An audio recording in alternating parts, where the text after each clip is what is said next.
그 앞에 문제 다그 영상 올렸잖아요. 이제 마지막 문제 설명해 드릴 텐데 마지막 문제는 그 PPT 자료 보시면 가설 검정에 관한 부분이거든요. 똑같이 문제가 거기 나와 있는데 거기 보시면 기무 가설이랑 대립 가설 그리고 유의 수준 그리고 유의 확률이라는 말이 나와 있어요.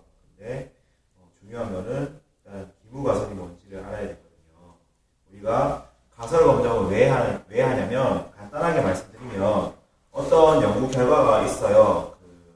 어느 하나의 무슨 연구 결과가 있는데 우리가 새로운 실험을 해서 이 가설을 이제 부정을 하고 싶은 거예요. 아, 우리가 한 실험이 맞다. 이제 그러면 그거를 검증을 해야 되잖아요. 검증을. 그러니까 그거를 하는 방법을 이제 가설 검증이라고 하거든요. 이제 예시를 보면서 설명을 해드릴게요. 예시를 보면 G가 나와 있죠. G가 나와 있는데 특별 사료를 먹인 결과가 23이래요. 평균 체중이 평균의 차이는 있는가? 이제 원래 사료를 먹이지 않은 G의 평균이 25인데 이제 특별 사료를 먹인 G의 평균이 23이래요. 그러면 이 특별 사료를 먹인 게 체중에 영향을 끼치는지 안 끼치는지에 대해서 알고 싶잖아요.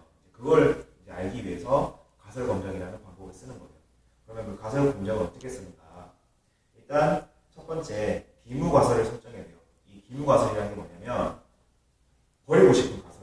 그러니까 즉 이미 나와 있는 실험 결과 평균의 영어로 따지면 모평균이에요. 모평균. 원래 나와 있는 결과예요. 그러니까 25가 되겠죠. 지금 문제에서는. 그리고 이 문제는 PPT에 있는 문제예요. PPT 보시면 다 아실 거예요. 그리고 유의 수준 설정이라는 게 있는데 이게 무슨 말이냐면 아까 우리가 말한 기무 가설, 즉 평균이 정규 분포를 두고 평균이 25일 때 그러면 이 사이에 만약 결과값이 일치하게 되면 영향을 안 끼친다는 거예요. 그러니까 평균이 똑같을 수가 없잖아요. 맨날 25가 나올 수는 없잖아요. 결과값이 뭐 26이 나올 수도 있고 27이 나올 수가 있는데 27까지는 만약에 특별 사료를 먹였다고 해서 이게 변한 거라 볼 수 없다 이렇게 설정하는 거예요. 그게 유의 확률이거든요. 그러니까 보통 그걸 어떻게 잡냐면 95%로 잡아요. 95%. 그러니까 이 25라는 주의에 95% 내외의 값이 나오면 이건 영향을 별로 끼치지 않네. 그러니까 기무 가설이 기각이 안 되는 거예요. 그냥 영향이 별로 안 끼친다. 이게 그렇게 되는 거예요. 그렇게 실험 결과가 실험을 했는데 그 실험이 효과가 없다. 이렇게 되는 거죠. 그러니까 우리가 많이 봤던 p-밸류가 이제 그런 개념이에요. 보통 그걸 0.05로 많이 잡거든요. 그래서 알파를 0.05로 잡은 거예요. 0.05 빼면 95%에서 빼면 0.05잖아요. 5%. 이제 기각력이 나오는 거예요. 이제 기각력이 우리가 앞에 설명했던 그 정규 분포에서 이 부분이 뭐였죠? 마이너스 1.96과 1.96이었잖아요. 앞에 봤을 때. 그래서 기각력은 뭐가 되냐면 마이너스 1.96보다 작은 이 부분과 플러스 1.96보다 큰 이 부분. 만약에 값이 여기에 위치하고 있다면 95% 범위를 벗어나는 게 되잖아요. 그러니까 만약에 한 특별 사료를 먹인 지의 그 평균 체중이 한 40이 나왔다 이거예요. 그럼 벗어나겠죠? 벗어나게 돼버리면 이게 무슨 결과냐면 특별 사료가 영향을 끼친 거예요. 이제. 실험 결과가 내가 어떤 실험을 했는데 이게 영향을 끼치는구나. 지금 조건에. 그래서 기무 가설이 기각되는 거예요. 그 말이에요, 지금. 그래서 그걸 어떻게 구하느냐. 그럼 이제 그거는 정규 분포를 이제 쓰면 되는 거예요. 우리가 앞에 배웠던. 그래서 지금 조건이 다 나와 있어요. 조건에 이제 넣으면 돼요, 이제. 뭐냐면 Z값을 구하면 되거든요. Z의 특별이라고 해서 특이라고 할게요. Z의 특은 어떻게 구하냐면 루트 m분의 표준편차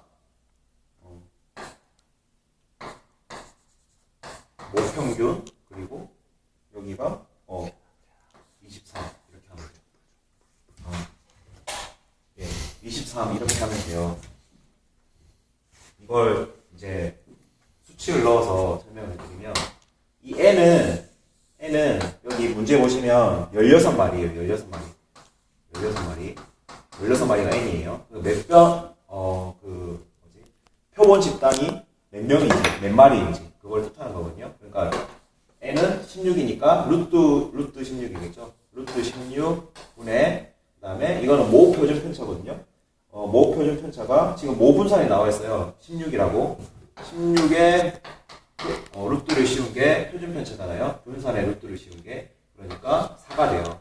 그래서 4분의 23은 이 특별 사료를 먹인 지의 체중의 값이니까 평균이니까 23. 그리고 이 m은 모평균이거든요.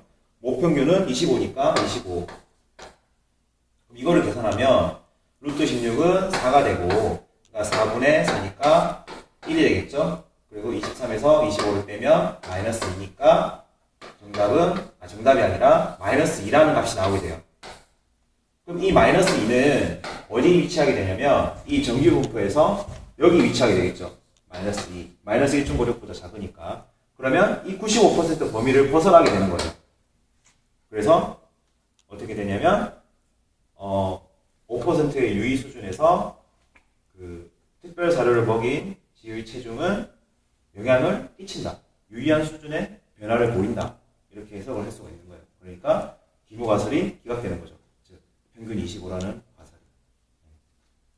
그러니까 체중의 차이가 있다. 특별 사료를 먹이게 되면 실험 결과가 영향을 끼친다. 이런 겁니다. 예시 문제가 그렇고요. 그러면 이제 본격적으로 연습 문제 2번을 풀어볼게요. 연습 문제 2번은 똑같은 거예요. 여기는 이제 해석만 잘 하시면 되는데 16번의 확률 표본은 어때요?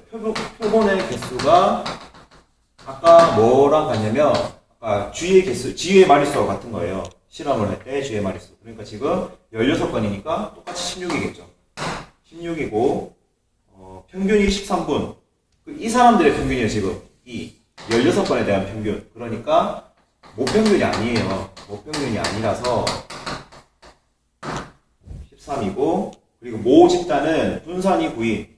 모 분산이 9고 정규 분포를 이룬다고 하네요. 정규 분포를 이루어야 돼요. 못 이루면 못 푸니까.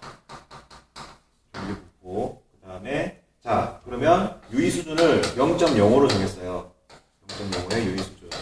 그러니까 Z의 값이 어떻게 되어야 되냐면 마이너스 1.96보다는 작거나 Z의 값이 1.96보다는 커야지만이 우리가 원하는 결과값을 얻을 수 있겠죠. 그러니까 기무가설이 기각되겠죠. 그리고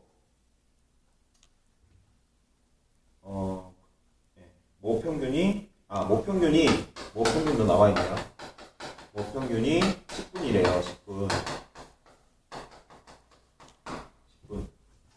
차이가 크다고 말할 수 있는가? 차이가 크다고 말할 수 있는가? 이 말이 결국 그거예요. 그러니까 기무가설이 기억될 수 있는가? 영향을 끼치는가? 그거하고 똑같거든요. 그러면 일단 뭘 해야 되냐면 첫 번째로 이렇게 문제를 정리했어요. 그러면 첫 번째로 뭘 해야 되냐면 우리가 기각하고 싶은 기무가설을 설정을 해야겠죠.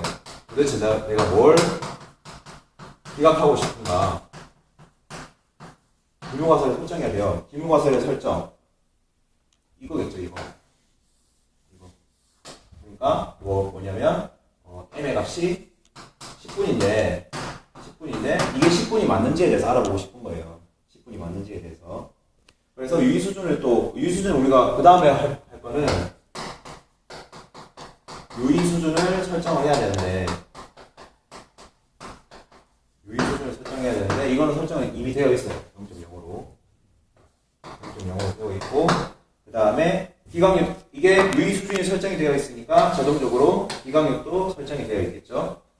이렇게 해서 정규분포상에서 평균을 기준으로 1.96과 마이너스 1.96 이 부분이 위치했을 시에는 기각된다. 뭐가? 이게 기각된다. 그죠?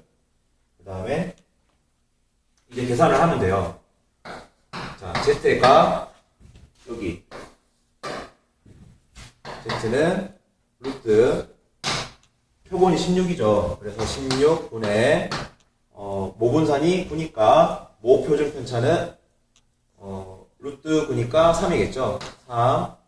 그 다음에 평균이 13이고 모평균이 10이니까 자 이걸 계산하면 돼요. 그러면 이거는 루트 16이니까 4가 되고 여기는 3이고 13 빼기 10이니까 3이겠죠. 그럼 3 약분되고 이 4는 올라가서 답은 4가 되게 돼요. 4가 되면 4는 훨씬 크죠. 1.96보다는 여기에 위치하고 있겠죠.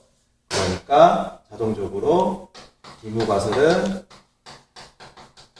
기각되게 되는 거예요. 이게 뭘 뜻하냐면 여기 적혀있는 대로 읽어드릴게요.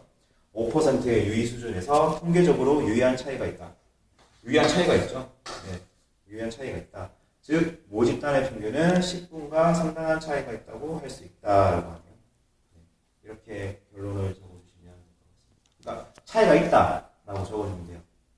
그 모집단과 이 실험 시행 어떤 실험이나 이런 어떠한 표본 집단과의 상당한 차이를 보인다. 이렇게 적으면 상당한 차이가 그 핵심이거든요. 네, 그렇게 하시면 될 것 같아요. 그리고 이게 Z분포예요. Z분포. 그러니까 정규분포.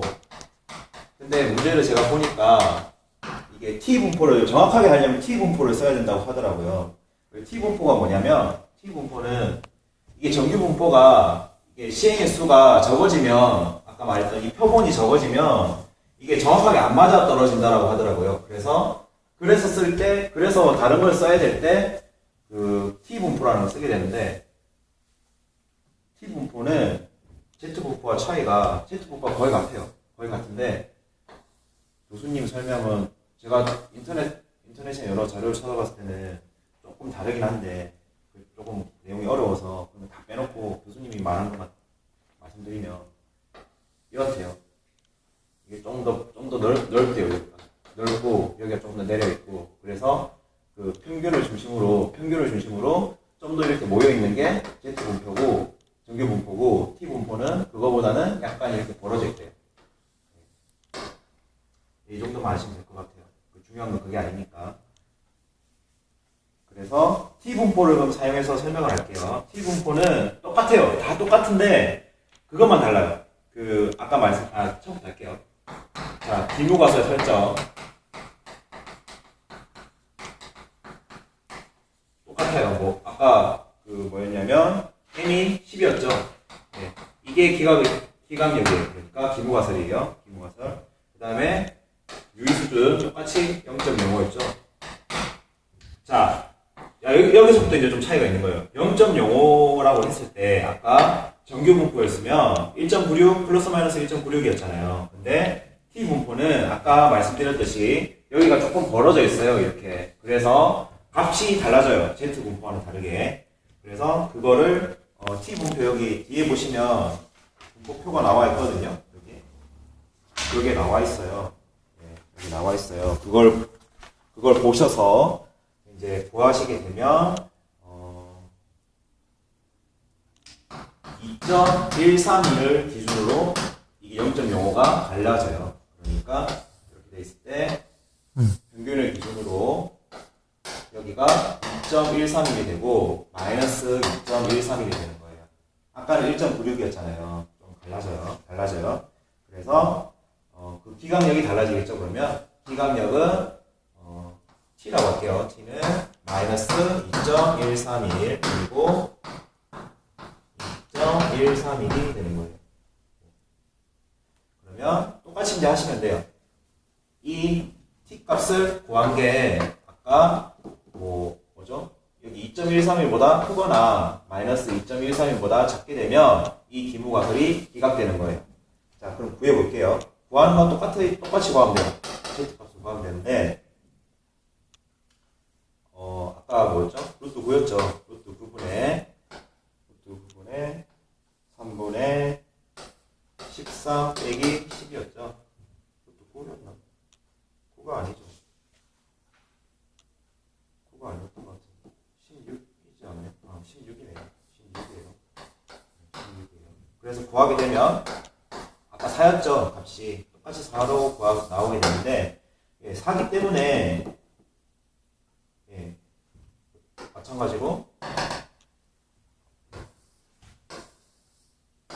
넘게 되죠. 2.131을 이 부분에 위치하게 되죠. 그러니까 0.95 이 부분을 벗어나기 때문에 기무가설이 기각되는 거예요.